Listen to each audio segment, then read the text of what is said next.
Welcome back, guys. Today we're going over a new method of farming out your deep sight weapons, craft weapons, and catalysts. Turns out, the Golgoroth encounter from King's Fall is another easy farm, and potentially even better than Shirochi. So let's skip the fluff and dive right into it. The build and strategy I'm using here is pretty much identical to Shirochi. If you saw my last video on weapon leveling, you've seen this before. Go check it out if you want more details, but I'll keep it short here. Orpheus rigs, 100 resilience, orb siphon mods to match your weapons, Deadfall tether, Echo reprisal, Echo starvation. You can also stack a couple well tenacity mods with elemental time dilation. High survivability, lots of tethers, easy and efficient clear. So with that out of the way, what really makes this such a good farm? Well, let's do a quick comparison here. Both encounters take the same amount of time per run. With this Zali's Bane here, runs took about a minute and a half. Both encounters also have roughly the same amount of adds. Golgoroth has just about 100 per wave, while an optimal Shirochi run should net you 115. Note that I said optimal. To squeeze more thrall waves out of Shirochi, you need to be careful not to kill all the taken knights. Easier said than done, especially when leveling heavy weapons.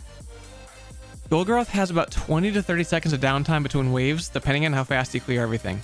But the next wave begins immediately without an encounter reset. You can just cram in as many waves as you can before that 10-minute enrage timer goes off. Shirochi, on the other hand, requires you to wipe and sit through a loading screen after every full wave, and then go back up to the door, start the encounter all over again, every single time. You can also completely avoid the boss while farming this encounter. Just play in the back of the room, or the front if you want to call it that. During Shirochi's encounter, she is always there. You are getting pooped around, getting hit by lasers, it kind of sucks. It's also worth noting, King's Fall is a free-to-play raid, while Last Wish requires a separate purchase. To be fair, Last Wish is an amazing raid, so if you're a newer player haven't played it yet, go get it, it's worth it. All in all, it sounds like we have a pretty clear winner so far, don't we?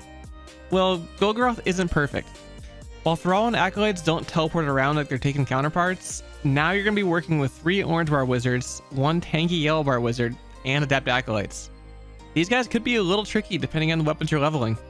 In general, the combat here is definitely a bit more difficult than Shirochi. Also, Shirochi does not require a checkpoint. You can just load into Last Wish, use the wish wall. You can even find a macro to do this for you, not going to post one here. To farm Golgoroth, you'll need a checkpoint.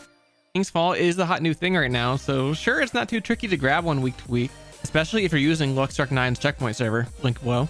But that's still a pretty significant difference. At the end of the day, both encounters have their pros and cons, and neither really wins over the other. Personally, I'll be using Golgoroth for my farming from now on. No knights to worry about, no need to wipe between every run. It works a lot better for me. But try it out, see what you think. If you found this helpful, subscribe to the channel, follow on Twitch where I'm live every Tuesday, Thursday, Friday.